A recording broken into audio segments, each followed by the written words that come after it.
I believe as individuals, we need to ask ourselves these two questions regularly.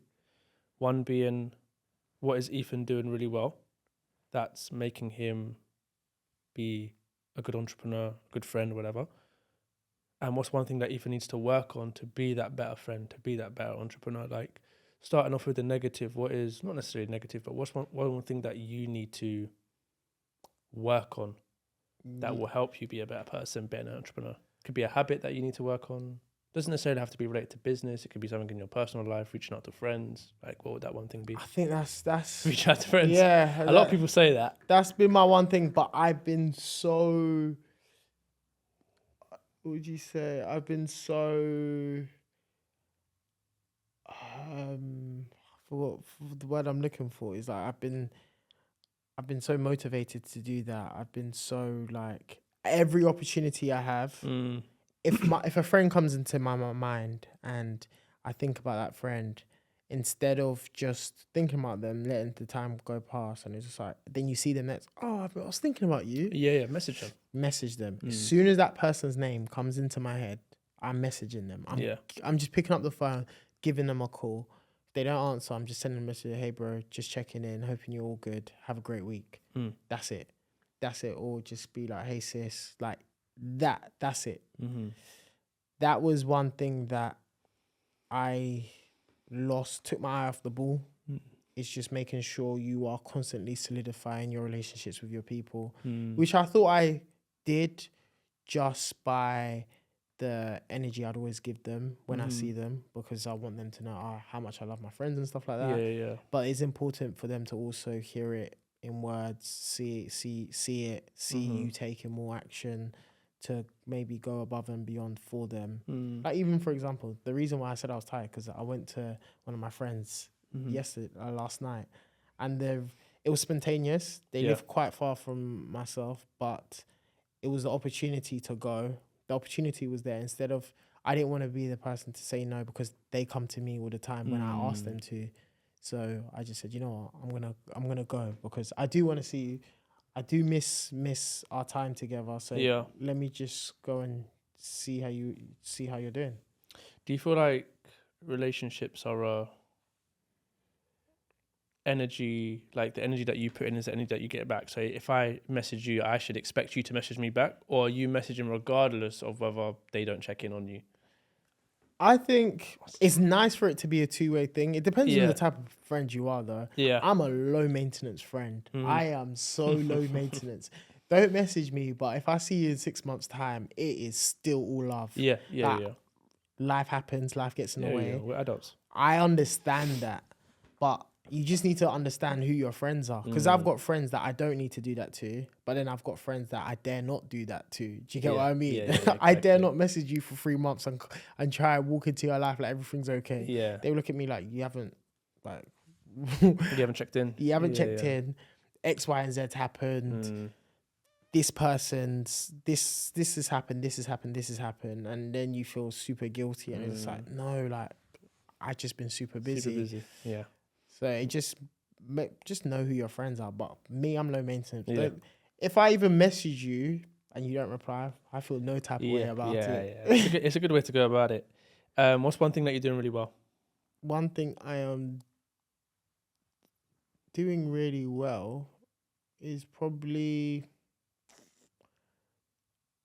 more reflection. I think I'm reflecting a lot more on my life and my future.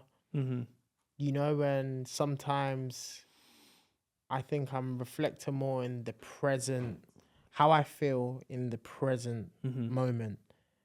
When you're growing and you're doing so many things and you want to achieve so many big things, you're always thinking ahead. I think I'm being more present in understanding, am I really happy right now? Yeah. Is this really fulfilling? Do I want to change something? Because life moves so fast, and I don't want to look back in 5 years' time and say, yeah, I did all of that, but the whole time I was doing it, I was just mad stressed and like I didn't even enjoy myself.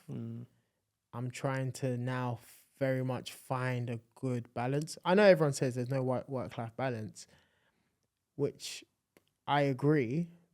However, I think you can do things moderately and live your life moderately in a sense where you can have really good times that still create the memories that you can look back on and say, yeah, I was stressful during that period, but I was able to do X, Y, and Z, created so and so memories, went, saw these people, met this person, X, Y, Z during that whole time.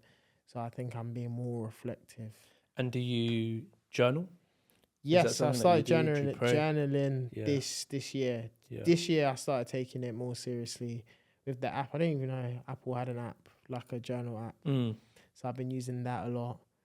Just writing things down, writing what makes me happy, what doesn't make me happy, what I like, what I don't like in that moment to understand how I feel. Because sometimes you'll be in a weird mood and you don't know why you're in that weird mood. Yeah. Or you're not as happy as you are and you think, okay, what am I doing now? What am I not doing that I was doing back then when I said I was so-called happy? Yeah. What are the things I was doing outside of my business that were making me happy? And it could be little things like, for me, the other day, I realized I used to love like buying sneakers. Like I was heavily into like fashion and like what was going on. But now in my business, I don't pay attention to that stuff as much. But maybe I should look at fashion a bit more, like what new things can I look at that used to give me that bit of dopamine outside of making money in a deal, outside of that rent coming in, outside of the refinance, outside of finding a new deal. What other boost of dopamine can I get?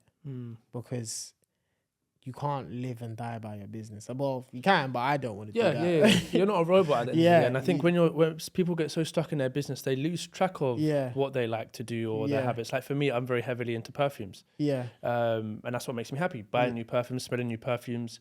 So I would definitely say get back into that fashion, man. Yeah. And like, I did do that. So when I had the reflection on Monday, I went into London and I just did window shopping. And I was just going in, taking everything in. Just so, I really like those shoes. This is what I'm going to buy next. And this is what I'm going to do this. Yeah.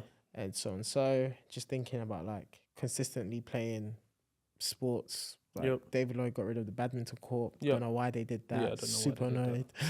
But things like that make me really happy, and just making sure, going through the effort of, you know what, they've taken away their court, but let me find the closest court near me where I can just go and play it, because I know that period of my life I was really happy. But what was I doing? I always had badminton that I can go and play after a long day of stress, you know. Who's had a significant impact on your life and why? Who's had the most significant impact on your life and why? Could be multiple people. The most significant impact in my life. And why, I've never said this before. I'd probably say my mum. I'd probably say this. We haven't always got on. Like, our relationship is probably the rockiest relationship ever. But I think now more than ever, I think the impact comes from realizing the sacrifices she's made and the support the unconditional support she gives me today. Getting older, as I'm getting older, I'm not getting older, but as I'm understanding life and the challenges that life throws at you, I understand, okay, you've actually sacrificed a lot. You literally moved across the world to start a new life, and you would have been impacted by all these challenges to get me across here. And now, whatever I do, she says yes. I could tell my mom any new business idea, and she'll be like, "Yeah, let's back it. I'm backing it." That's what you need. Yeah. So I would say, definitely one of the biggest significant impacts on my life. Other than that, I would say, I wouldn't say. I'd say there's more. I don't know who else I would say. I mean, a lot of guests say their mums. Yeah, they're the backbone, right? Yeah, and it's funny because that's never ever been my answer. No. I don't think I've recognized that for like my whole until probably this year. Yeah, like I would never have said that. I would never have said that because, as I said, we've not had the best relationship growing up because of so many other reasons. But understanding a role a parent actually plays in a child's development, you don't understand until you get older and you realize, oh, right, you actually do support me, and you'll probably understand it even more when you have kids. Yeah, exactly. So, and it will help me more to understand them. But I think the difference is I'll be in a position where my kids will be able to recognize that a lot earlier in their life. Yeah. Just by the position that they will be in. It'll be a lot different to how I grew up. So I'll be able to have certain conversations with them where they'll be able to understand that. Yeah, no, I love that. Last question for you, Ethan, is obviously the podcast is called The Endless Race. I believe we're all running this endless race called life. There's endless successes, endless failures, endless wins. There's always someone above you. There's always someone below you, no matter what point you are on your journey. You're always chasing someone, but someone is always chasing you. When you hear the term, the Endless Race podcast, how do you interpret that in relation to like life?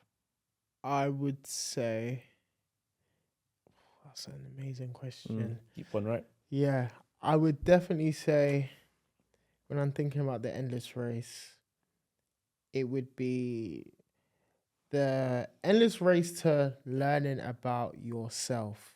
I think you can never learn too much about yourself.